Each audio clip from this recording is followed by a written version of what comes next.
Welcome to Business Cake. These are conversations between myself, Will, and Patrick, where we discuss creative work, ideas, and stories, and are joined a lot of times by a variety of guests, founders, and builders. In today's episode, we sit down with Tim Heath. And Tim is a longtime friend. He's a wealth planner. He didn't get started in his entrepreneurial journey until his wife asked him, "What are you waiting for?" And then he acted on his desires of wanting to build something from scratch and wanting to build something that's generational. He talks about the importance of starting, but how that doesn't determine your finish, and the dangerous mindset of either or, and how to learn the disciplines of both and. It's a fun conversation. I hope you enjoy it. Thanks for tuning in. You know, as I turned 18 and and began to, figure out, I guess he was trying to help me figure out life and path and all that, all that growing up. And he asked me, often if you could do anything you want and money was not an object, money was not the driving factor, what would you do? And at that time it was a lot around music. And so he, because of, it was so heavily into music and everything that we had going on back then. He scheduled a trip to Nashville with several relationships that he had built over the years, just friendships through, the covenantal living that they did back in the day. And so I got to meet with several professionals in the music industry, and obviously, I'm not a musician by trade now, but I love that the mindset was, and going into that trip, I learned a lot. But the mindset was going into it. Okay, let's explore what's possible. Let's explore what it actually looks like. Talk to people who do it every day.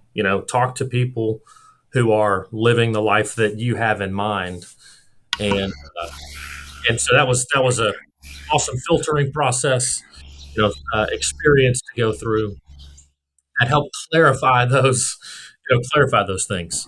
One of the things I like about that story is music wasn't the thing, like it was then, but it's not the thing now. But it's okay, because it's like they're still going for it, and like that practice or exercise or whatever your dad did with you in that situation, like put you on the path that got you to where you are. Yeah, that's right. The going for it mindset. I mean, that's awesome. So that's powerful. And that really goes back to living by faith, right? Living by faith means you're not living by anxiety, right? You're not living by fear. And that's every day. That's every day showing up. There's that verse that says, "Without a vision, people perish," and I think that's taken a lot of times in a large perspective, but really every day it's like, what vision is driving you to get out of bed every day, show up for the people in your life, but also show up, in your chosen path of vocation. There was an awesome talk, and I don't know the origin of it, but I heard it from Nick Saban on a video, and we'll go ahead and rep Alabama. I didn't say anything. But he shared this couple sentence poem about the power of nothing, and I don't know all of it. I don't have it memorized, but the opening line is, "Every day we wake up and we're entitled to nothing." And it's about getting up and getting after it. We're this life, this world's not going to give us anything. We got to go after it, right? Yeah. And so that vision, what's the vision of what you're working towards when you don't feel like, when the adversity comes, right? Yeah. And we can probably talk a lot about all the different types of adversity, but Yeah, I love it. That's so good. every day. I'm gonna steal that. Entitled to Nothing. We can we back up and can you just introduce yourself real quick and kind of tell us like who you are, where you are, what you do? Yeah. Quickly. My name is Tim Heath. Yeah. You want me to introduce? This is a good start. This is strong. Yeah. All right. So we go way back.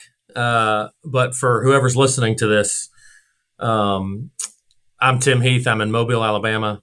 Grew up with these awesome Curry brothers. Lots and lots of memories shared, and lots of dirt we have on each other. I'm sure that we can explore some of at some point. But I'm in Mobile. I'm managing director for a wealth management firm. We operate in the Southeast, have clients all over the states, and born and raised here in Mobile, and I love it. Other than right now, in August, it's pretty hot. Looking forward to some cooler days ahead, hopefully. And just on the life side, outside of work, what do you got? There, kids. I've got 3 kids, and outside of work, we follow them everywhere, or take them everywhere, more like it, right? So, kids and sports and dance and all the activities, and here and there, try to get some quality time in with a family vacation, usually tacked on to a business trip somewhere. How been married to my beautiful bride for a while, a long time. We'll edit this out. This is part where we're going to have to edit this out. We'll just put in the right number. So just say I've been married to her for and pause, and we'll edit. All that right. in. So hold on. 07. I don't do math in the morning. It's like 17-ish. 17. Yeah. I'm thinking 17. 17. But y'all's been in love for like 24 years. Yeah. Give me like one thing you really appreciate about Kath. What I love about Catherine is she is, her sense of humor is second to none. She can always find a way to insert humor. She's got a great perspective because she lived, on life, because she in relationships she lived all over the country. Her family moved all over the place because her dad's work in the golf industry growing up. So she approaches life with a great perspective around the world's a big place, and sometimes you got to work hard to make your place in that world, but you got to build relationships along the way and learn how to work with people and engage with people. And so her communication skills are second to none. And so she makes me want to be a better man in a lot of ways every day. That's awesome. It's a good sign. I asked for one thing and you gave like 25. Sorry. No, that's awesome. She's the embodiment of so many great things. We don't have your story yet, but since we're talking about Kath, you didn't start at where you are, and so over the years, I mean, when you guys got married, I don't even think you were in this industry. What has that been like between you and her as you've taken these steps and challenges and risks? Yeah, she's been along for the ride. I mean, she's part of what she's a big reason, and I credit her her tenacity and her vision. We've been talking, we were talking about vision and living by faith and that sort of thing. And so, we can come back around to it, but just real quick along those lines, she always she always pushed me to go after those the vision of where I wanted to be. What I wanted to do and where I wanted to be. Was in the corporate world for a while. Will Curry and I had a short stint of actually working together years ago, which was awesome. And I hated to see you leave when you did. Go on to bigger and better things. But that was great times around the office. And but in that, I wasn't. It was great learning in the corporate world. Had a lot of responsibility, and I credit those years in that world. It prepared me for a lot for what I'm doing now. But when I would share with Catherine, come home and share, how things were going at the office and what even was on, what even was shared with me about the future at in that position. It was always, I wanted to be in this space of what I'm doing now. There was always that asterisk, right? Man, it'd be great, to do this or to do that. I always wanted to work for myself, and be entrepreneurial in that aspect. And she always said, she would always say, "What are you waiting for? What are you waiting for? Why are you staying where you are? That little vision isn't what you want, isn't what you're." And I think it was speaking from not just what I was saying I wanted necessarily from from a work or career. Right. She was seeing inside of me, and she was seeing the unfulfillment of dream, right? And it was good. It was one of those things like, hey, are you going to stay where it's good, or are you going to go for something great, right? So on that, you left something good. That was, and that was in the insurance industry, right? And kind of like financials and yep. And you stepped from there to the company the firm you're currently with. But why? And what made you pivot? And talk about that. Like, was it a risk at the time? Like, what was your process like in going for that? How were you feeling? Yeah, that's a great question. If we go way back to kind of where I'll say the seed was planted for what I'm doing now, back when I was younger, around the dinner table. So I'm the youngest of four, two older brothers and an older sister, and and when I was young, probably 10 or 12 years old, my oldest brother got into the financial industry, and he would come home and he would talk about his experiences that day.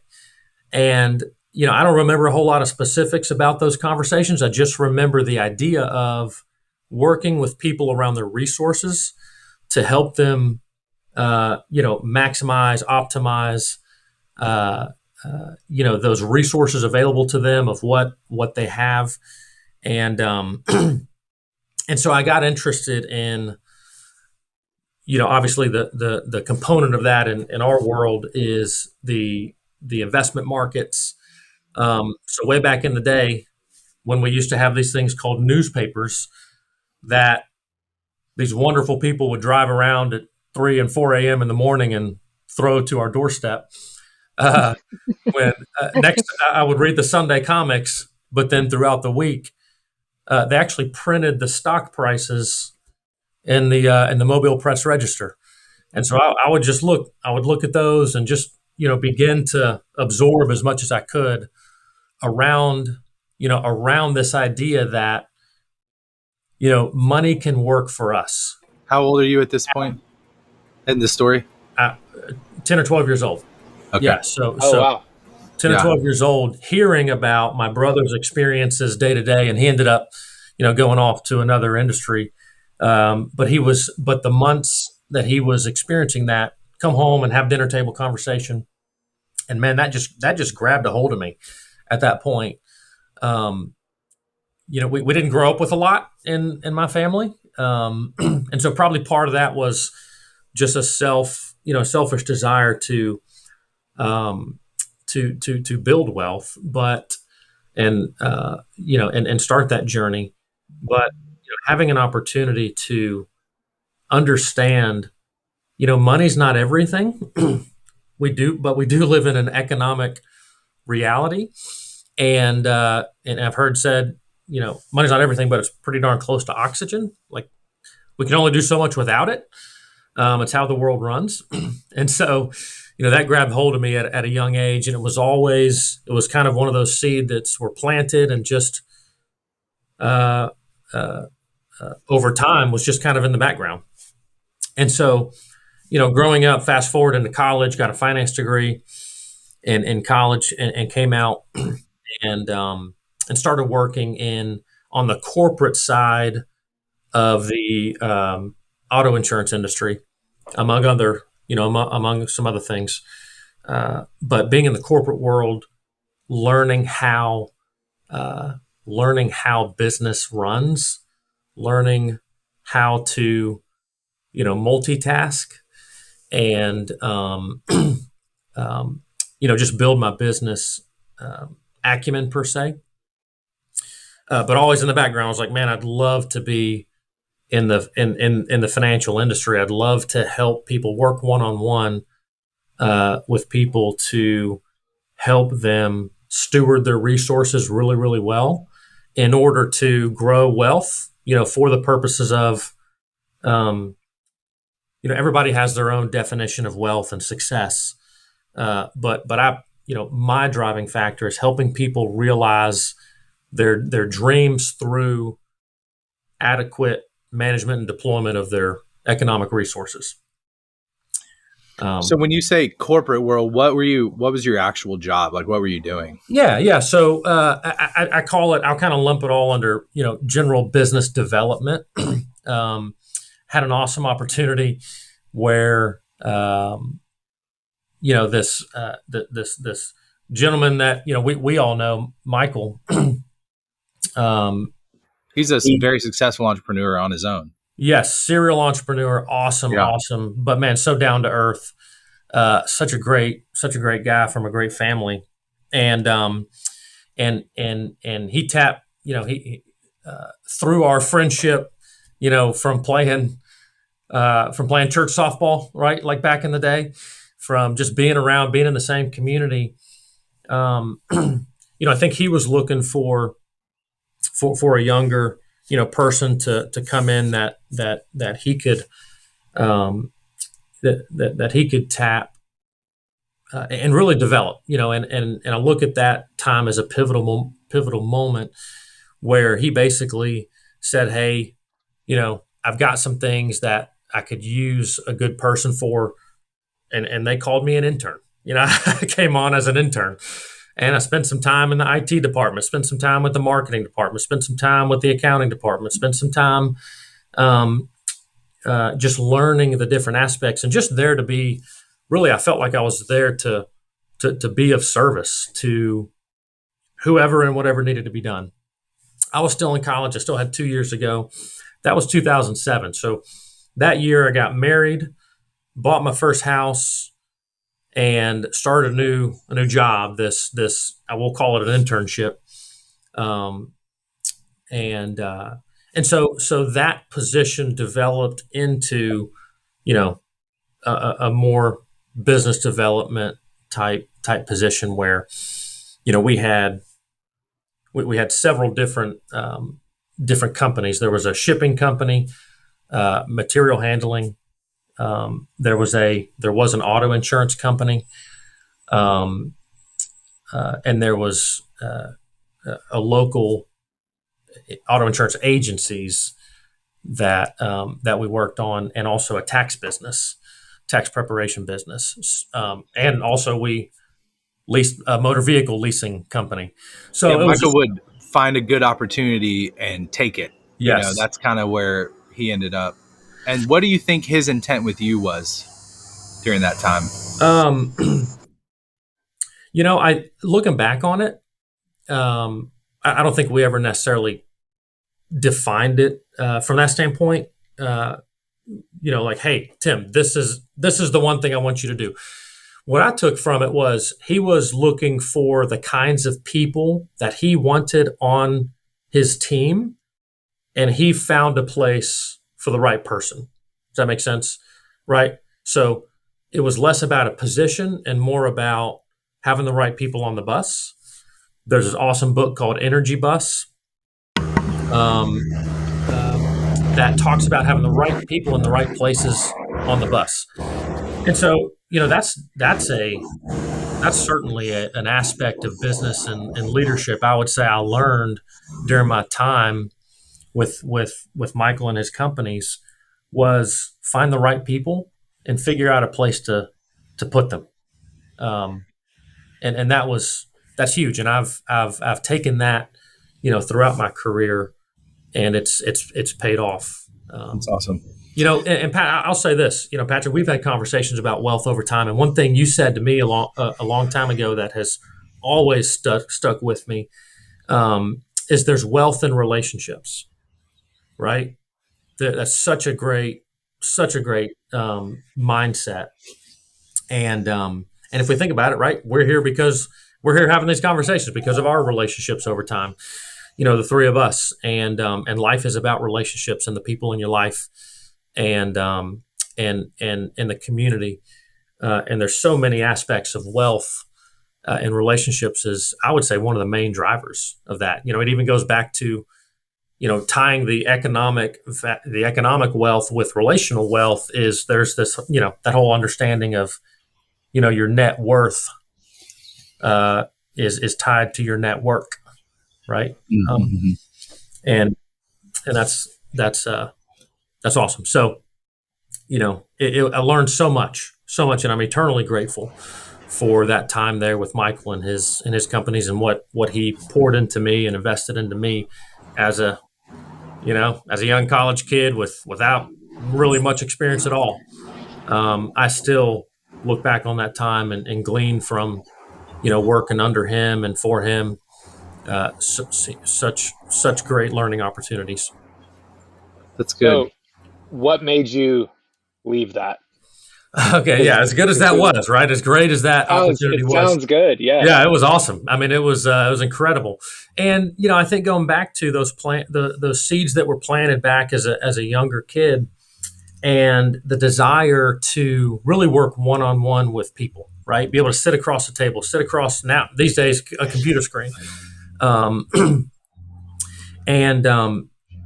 actually, Michael gave me an opportunity to try some of that within his network of companies, but it just wasn't the right fit there. And so, my vision, my desire, what kept me up at night per se, is I did want to build something. I wanted to build something from scratch, if that makes sense. I wanted to be able to build something, to start something that could be generational in my own family. I saw down the road and had a kind of that vision of, I had one child. I had my oldest child at the time, and and she was, let's see, 2000. She was born in 2010, and fast forwarding to about 2012, 2013 was when I made the change, and went out on my own and started my practice. And leading up to that, it was just a desire to, start something that I had true ownership in, start something and build something from the ground up. Looking back on it, that sounds kind of crazy, Why start something brand new when you're part of something, going successfully? But and I'll come back to that as far as where I am now with our firm now.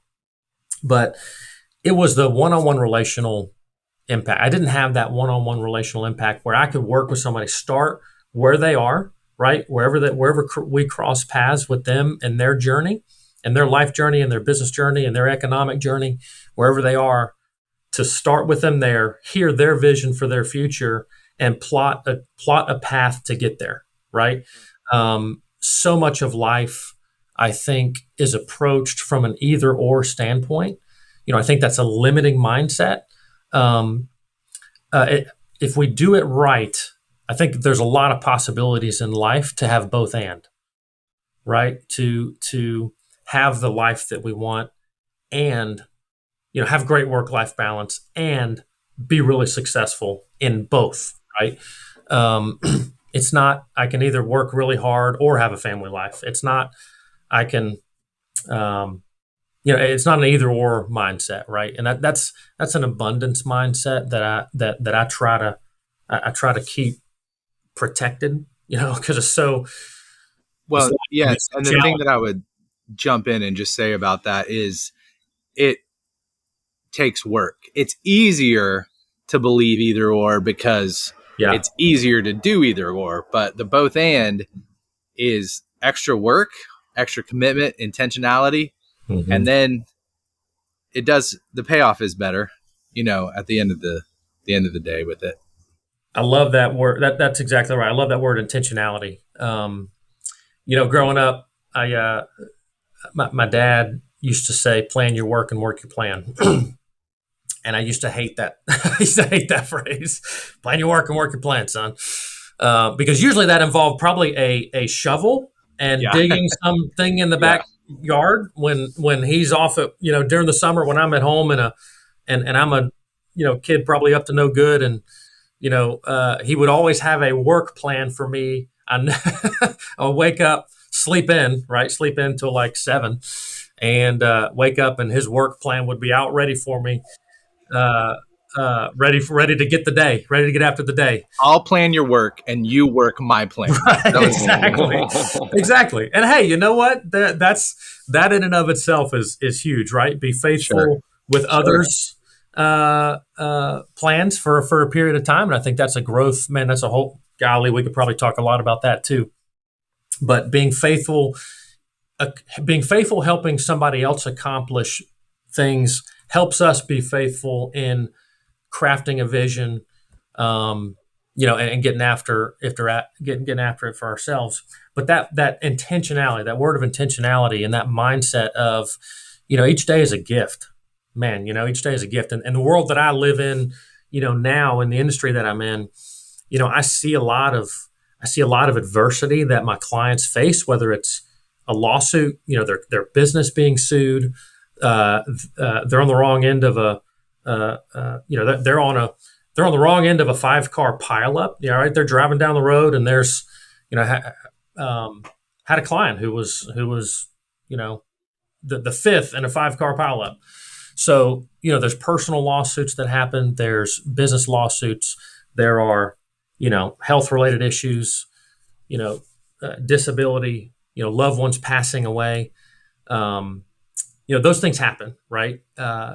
Different market cycles of positive returns and negative negative years, and so life is real, adversity is real. The intentionality of showing up every day with that vision in mind, like, hey, we're going there, even if it's a little bit of a fuzzy vision. Having an approach of what do I got to do today to just be 1%, move 1% closer in that direction. And you guys know that. You guys are entrepreneurs, right? And that's the life of an entrepreneur. I think is a huge thing. Is mindset. Mindset around winners finding a way to win. Right? Winners find a way to win. Yeah, that's good. College football's coming up. I'm so excited about this season. There's so much adversity in the college football world, right? I would say, with company teams having new coaches, new players moving from team to team. We don't, this isn't a football podcast, but there's life throws you curveballs, Yeah. right? And rising to that challenge every day. Yeah. What it's about. I heard one guy say one time, if I asked you what the next 5-10 years would look like, 99% of the answers are going to be good things, dreams, opportunities, moving to the next thing. But we tend to not think, well, might have an injury. Probably one of my parents might pass, and not that we want to dwell on that kind of stuff, but I think it is wise to be prepared in those situations. And I know that you do a lot of work to that. I want to jump back to one thing that you said, point A, just a small snippet, because I know you and I have spent a lot of time talking about this and I've really enjoyed our conversations on it, but generational wealth. Yeah. So what's your quick talking points on generational wealth? Maybe where it doesn't happen, where it does, how do we need to think about it? What do you got on that? Oh man, that's there's so much that that goes into that, and I would start this to say, again, there's many forms of wealth, right? There's that verse in the Bible that says, "A good man leaves an inheritance for his children's children."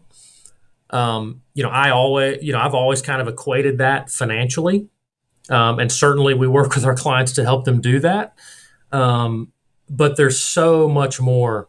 There's mindset, right? There's the non-intangibles. The intangibles, right? That was a double negative there.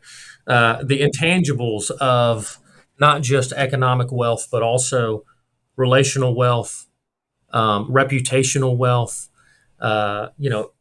so many things there, values, faith, all those things. As far as, financial wealth goes, there's so much of the human psyche and our mind and emotions that connects directly with money personalities, right? That directly connects with, if generation one, we'll call them the grandparents, if generation one went through the adversity and experienced the challenges of building something extremely valuable, the next generation, we'll call that the parents. The parents probably lived through that, through growing up and experiencing the family dynamics, perhaps, of what that looked like. Maybe dad or mom was working a lot. Maybe dad or mom was not at every event per se.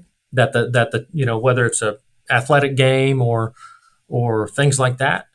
And so they've got an idea of what it might take to do that, to build something valuable. But then we get to generation three, where perhaps they didn't go through the crucible, they didn't go through the gauntlet of what it takes to build something valuable. And so, so they're the recipient of a lot of the work that was done and the blood, sweat, and tears per se, of generation one. And I say I kind of paint that picture just to say there's a reason that, there's that idea of, wealth, riches to rags in 3 generations, right? Mm-hmm. Because so much of what we do, or so much of how, I would say, generally speaking, so much of how wealth is built takes so much work, and the experience of that connects with the preservation of it. And so, as much as a lot of the conversations that we have is, being the right type of person that can steward those resources well. Jim Rohn was one of the voices that, I listened to growing up. He's got a lot of great conversation around, self-mastery and mindset. And he talks about what should a person do when they win the lottery is they should become a millionaire, right? And that's a mindset. That's a money mindset. And so, I think over time, inheritance perhaps, or, there's been certain terminologies and mindsets or thought processes around a generation receiving an inheritance that they didn't work for. That can be very negative, and yet it doesn't have to be that way, right? If over time, some of the things that we work with our clients to do, or the conversations that we have, is look, start preparing the next generation mentally and emotionally for an inheritance, for a financial inheritance, before they get it, right? And even involve them in that relationship. So, every generation is different, but growing up, money was one of those taboo topics, right? You didn't talk about it around the dinner table necessarily. You didn't ask people about it. It was a conversation that, at least in our family, wasn't really a topic of conversation. Maybe that's because there wasn't a lot to go around. However, I will say, to my parents' credit, their generation didn't talk about those kind of things, but as we were coming up, me and my siblings, my parents did make an effort. They did make a intentional decision to have conversations around not what they had or what they didn't have, but how do you manage your resources? So when I was growing up, my dad had 3 envelopes. We had what we called back in the day the envelope system. My envelope system was for every dollar that I made cutting grass or gift from birthdays or Christmas, anything monetarily came in, 10% you tithe first, 10% tithe or giving, something, you're setting aside to bless others, 10% save, and 10% invest. So I wasn't perfect at it. My dad certainly helped me. He had those envelopes in his office and his desk drawer. But it was 10% tithe, 10% save, and 10% invest. So learn to live on 70% of what you bring in. And that was helpful. And looking back on it, as I'm talking this out, maybe that connected to what my brother's conversations were coming home, connected to, okay, there's power in this. There's real value in learning how to work with the resources that are coming through the door. Those kind of things will help build, in addition to financial wealth, will help build, I'll call it character wealth, right? Character and integrity. And hey, there's resources coming in the door. We're not going to spend every penny that comes in, right? We're not going to consume every penny that comes in the door. We're going to set it aside for future and also bless others with it. And so when we're talking about generational wealth, those are the kind of conversations that I want to weave in with my clients is, look, there's certainly monetarily financial wealth that's going to be passed on, but we need to prepare. We need to prepare the next generation for that. And even going through, creating a family values list, creating an opportunity to record the stories of the first generation, whether that's just in writing or with a camera. Tell the stories of how you got where you are.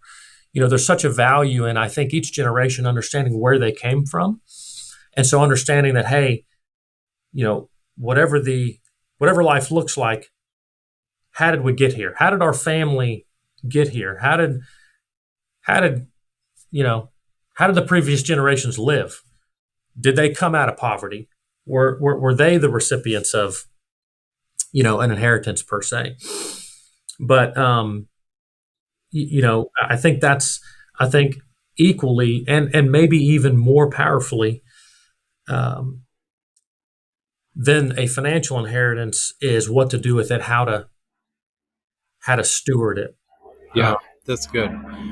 A couple quick things. One, when I was growing up, my mother, also Will's mother, talked a lot about where she came from. That shaped a lot of our upbringing. My father-in-law nowadays talks about the enterprise, and we'll be involved in a financial transaction. And he's like, this is my role in our enterprise. This is what I do. You do what you do.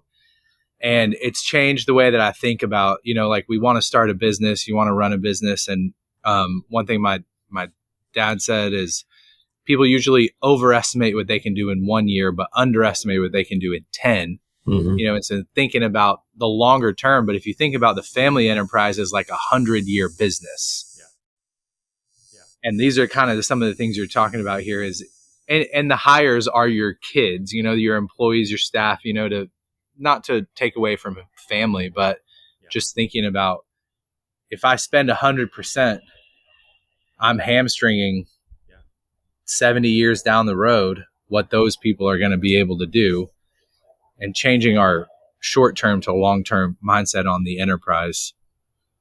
Man, that's so awesome. I love that. And that's a great point around the, a lot of the topic that we, talk with our clients around is the economic value of a human life is so massive, right? It almost sounds wrong, but explain it. Okay. You know what I mean? It just almost sounds like life and money. You can't say somebody's life is quantifiable, but yes. I appreciate you saying that. And that's, but I know you don't mean it like that. I'm just interested to hear you explain it. Yeah. So like, think about, y'all remember your very first job that you ever had, right? And not just like mowing grass, but, true paycheck job. You think about the amount of money that you were making at that very first job to maybe the amount of money that you're making now.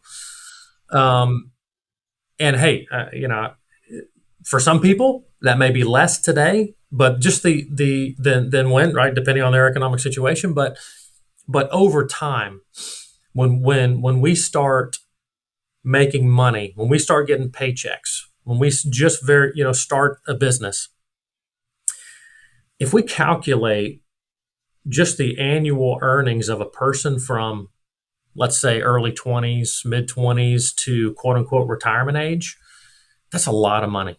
That's multiple millions of dollars. And so when we think about that, understanding that there's going to be a lot of money that passes through our hands. There's going to be some, there's going to be taxes that have to be paid. There's going to be some debts that have to be, managed. But over time, just the calculation of a salary from a first job all the way through, quote unquote retirement age, maybe mid 60s or something like that, or even potentially a sale of a business, the economic value of that person's path through life, not just for themselves, but for their community, for their kids, for the causes that they care about and they give to, for the businesses that they support. There's tons of money. There's tons of economic value in just one person that they can create over time, right? And it doesn't stop with us, right? I love that family enterprise mindset. It doesn't stop with us. One day, we're going to pass away. We're going to die. But have we extended that economic value and started something that can continue through generations, right? If every person had that mindset of, I'm not just going to live my life and then bounce the check to the undertaker, right? I'm going to spend everything that I make over time. Think about that generationally, 100, 200 years from now. That's like, that's not that. So much can happen over that time frame, right? And what we start today, that's that seed that we can start today that can impact potentially the world, right? Through what we can start. So the butterfly effect mindset, right? Yeah. And if we think that way, it's the plant mindset too. One seed today, 120 seeds whenever. Creates a harvest. Yeah. Yes. And that compounded over a couple generations. That's massive. That's billions of dollars. You don't think about that when you look at the direct deposit every Friday. Right. And hey, how much month is left at the end of the money, right? That's funny. Yeah, that's good. Cool. What else do you have in your notes that you want to hit? Man, let me go ahead. Yeah, if I could jump in real quick. One of the things, Tim, that you've touched on are the people that have influenced you. You've mentioned your dad. You mentioned Michael, Miles. Um, who like who else has been an influence on you, and who else have you drawn from? Oh man, that's a great question. I always look to glean from um, people who have overcome major adversity, right? Whether it's the story of, I love the movie The Pursuit of Happiness. I mean, just that mindset of, that guy who was trying to create something for his family. And in the movie, he was spending the night in homeless shelters. He was spending the night in, a bathroom stall in the subway, and, underground with his kid, just the idea of wherever you start, that's not what it's, the start does not determine the finish, right? Um, and being able to overcome adversity. So I look for those kind of stories, and they're everywhere. If you look for them, and so there's so many. Keith Curry is such a dear friend, and I call him like he's like my second dad. From growing up, and hearing, trying to glean wisdom from his story, and others. I mentioned Jim Rohn. Um, I just look for those stories, whether it's coaches or athletes or you know musicians. Those are the kind of things I look for, because that's, hey, look, you know what? Because I didn't start from much, right? I didn't start from much at all. We certainly weren't, dirt poor. We had all of our needs um, certainly provided for. Um, but there wasn't a lot of excess. There wasn't a lot of margin per se economically, um, and so helping. What I look for are those kind of stories, right? Call them the underdog story, or Rudy or Pistol Pete Maravich. Those kind of stories of starting, having to overcome adversity and achieve something great. That's good. As an Auburn fan, then Nick Saban, I think, has probably meant a lot to you. You brought him up. That's a great point. So, so for those that don't know, my family, I was an Auburn fan by birth, right? Um, my dad went to Auburn. My oldest brother went to Auburn, so we were certainly an Auburn family growing up. As I got older, um, uh, and What went about the to the local University of South Alabama Jaguars, go Jags.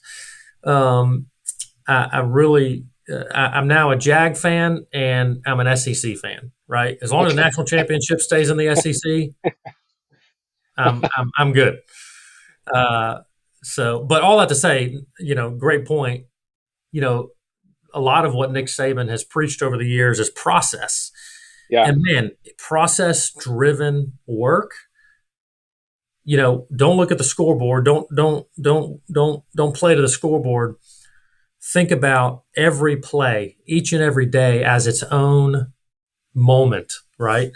And there's even several moments within the day, but showing up, hey, what do I need to do right now, right, to move the ball forward? What's most important right now to make progress?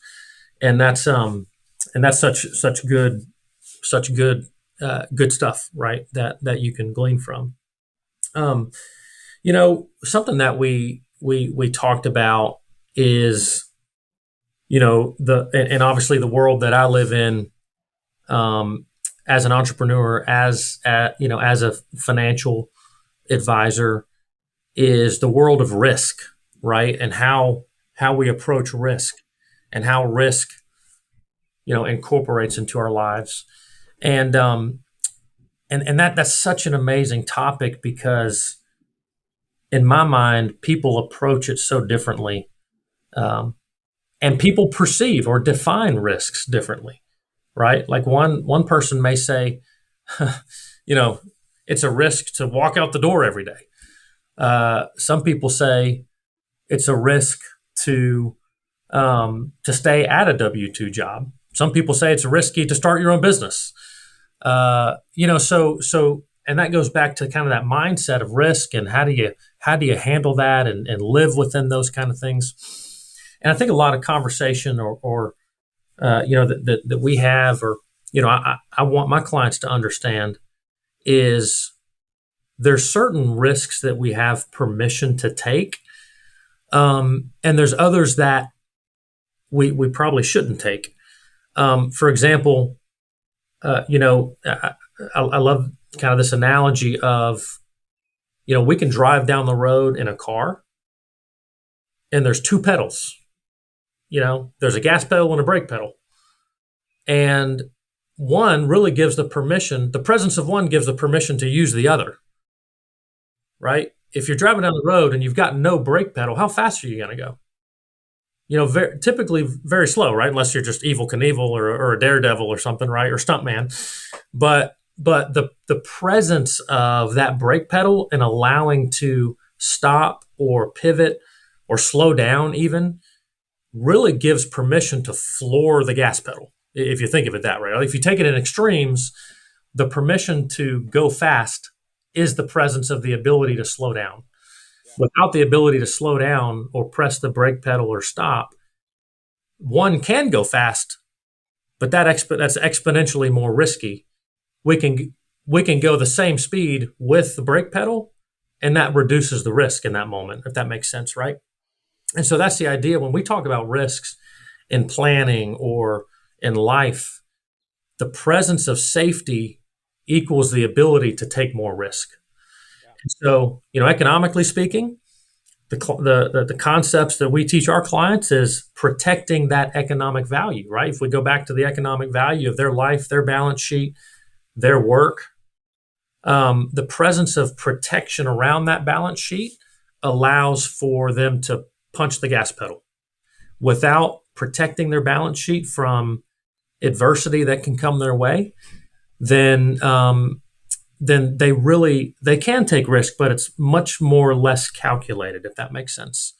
It may verge into not just more risk, but maybe that's a little careless or reckless, right? I think there's a difference between taking risk and being reckless. We can take maximum risk if we have the proper stop gaps in place. There's a reason we go on a roller coaster and they strap in, right? The reason we go enjoy that fun is because we're strapped in, right? When our world turns up down, we're not going to fall out, right? So I love the concept. I love the idea and concept and talking about risks, because I think on some level, driven people that have a vision for their life, there's a risk there that they want to take and they want to live into. And that's where a lot of fun happens and a lot of dreams get accomplished by taking risks, right? Hey, let's just have the proper approach to those, through that mindset and through that approach. I love that analogy. That's a subtle and brilliant analogy. I think in building something, we are like, building anything is risky, especially if you're going to build something from scratch and you've got responsibilities. I think about when you made the leap from working for Michael Miles to saying you're going to work for yourself and build something from scratch. You had a daughter, a wife, you've a house and those kinds of things. And it's you can take a risk that puts all of that at risk as well. And it's like that undermines what you're looking to build. Yeah. And there's such a fine line between I think a couple things. One, for the right person who is going to start a business or start anything and do it, I'm going to probably generalize here, but do anything great or massive or make changes, you got to be willing to bet the house, right? Like you got to have the mindset and the intestinal fortitude to um, to be willing to say, you know what, I'm gonna do everything I can possible to make this work, right? Everything in my power, ethically, ethically, legally, and morally, um, right. But I'm going to do everything within my power to make this work. Again, winners finding a way to win, working through adversity, making that happen. Um, um, and being willing to do that, and then also approaching it from a thoughtful mindset to say, okay, what's the worst that could happen, right? What's the worst that could happen in this approach or this challenge that I'm working through? And then, hey, what if it all works out, right? Bringing it full circle. I'm either going to wake up every day and worry about the things that may not go right, or I'm going to put all my energy on how do I put myself in the position for success? How do I, what are the key performance indicators that I need to be focusing on that move the needle forward to accomplish this vision and goal? And it takes that puts your stomach in knots, right? And being willing to step out and being willing to fail, failing forward is such a huge thing. And that takes a humility, right? That takes a certain level of humility to not know all the answers, but to say, I know the next right thing to do. I'm just going to do the next right thing. I'm just going to do the next thing I know to do and do that as well as I can to push this rock up the hill, right? To push this ball forward. And so there's always going to be risk, but the mindset of what's life going to feel like if it works out, and doing everything we can to make it that way. That's good, man. I like it. That's great. So that's awesome. On last words, what do you can either check your notes or you can give us what you're working on right now. That's something exciting and invigorating for you. Yeah. Something exciting is, we're something exciting is a lot of things. One is certainly I'm so grateful for where a lot of things that are going on in my life right now. My kids are getting older. They're becoming more friends than, we're becoming more friends than just the parenting aspect of it, right? Where Catherine and I, we've worked hard. We've overcome some challenges together this past year. And so I'm excited about that, of what's coming next and around the corner. And I'll just say this as a final, kind of cherry on top of what we've been talking about today, is the consistent, continual attitude of gratitude that we've got to have each and every day. And I've got this gratitude journal that I've been keeping and was reminded of. Again, one of my dad's sayings, have an attitude of gratitude growing up. And that just has come back to me over the past couple years through one of my associates, working together. And I started keeping, I won't say I've been perfect about it, but trying to every day wake up and write in my gratitude journal. Perfect case scenario is something at the end of the day, something you're grateful for that happened during the day, and something you're grateful that you're looking forward to. So years ago, Mike Coleman shared a story, did a talk on, faith, right? Living by faith.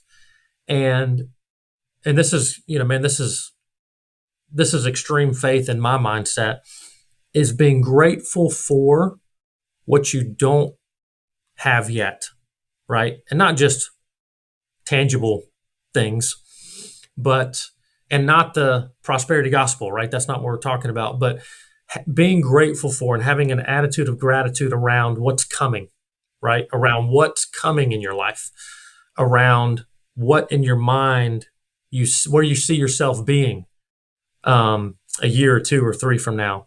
Being grateful for what you're living into, not just what you have on your table today. And that takes faith, right? And I can look back through my gratitude journal the past couple of years, and there are tangible things that have happened. I don't know everything about that. I don't profess to be the expert on all of that, but I think there's real value, and there's a point to be made around a clear vision of where you want to be and being grateful for having accomplished that before you've accomplished it. Does that make sense? Yeah. Right. And that's expansive. That expands me. That makes me be bigger than I am today. Right. That expands my mind larger than it is, today in what we have our hands on today. And so, hey, if there's anything I can challenge us all on, and anybody who's in earshot of this conversation, is every day, be grateful. Be grateful, not for everything, but in everything, right? In everything, be grateful. And that's not human nature. That's not our human nature, right? Well, Tim, thank you. I mean, thanks for taking the time, for being here. Yeah, it's great to hear your thoughts. I think we could probably keep diving into any one of these things we talked about and go in deeper and deeper. That'd be awesome. Yeah, we could do that. That's great. Will, you can cut the record. Business Cake is produced by Sound Ops. The music is written by Philip Cusius. And this is hosted by Will and Patrick. If you enjoyed it, please rate us 5 stars wherever you find your podcasts.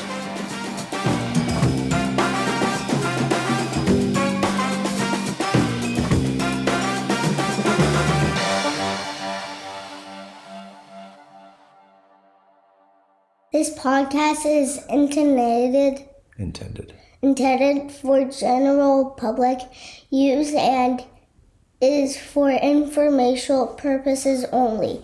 Business Cake is not affiliated with or endorsed by Park Avenue, Securities Guardian, or Strategic Wealth Specialists, and opinions stated are their own. Tim is a registered representative and financial advisor of Park Avenue Securities LLC, PAS .OSJ 1700 Summit Lake Drive, Tallahassee, Florida 323178056290075. Securities products and advisory services offered through PAS member FINRA SIPC, financial representative of the Guardian Life Insurance Company of America, Guardian, New York, NY. PAS is a wholly owned subsidiary of Guardian Strategic Wealth Specialists LLC, is not an affiliate or subsidiary of PAS or Guardian. 7379 341.1 EXP 1226.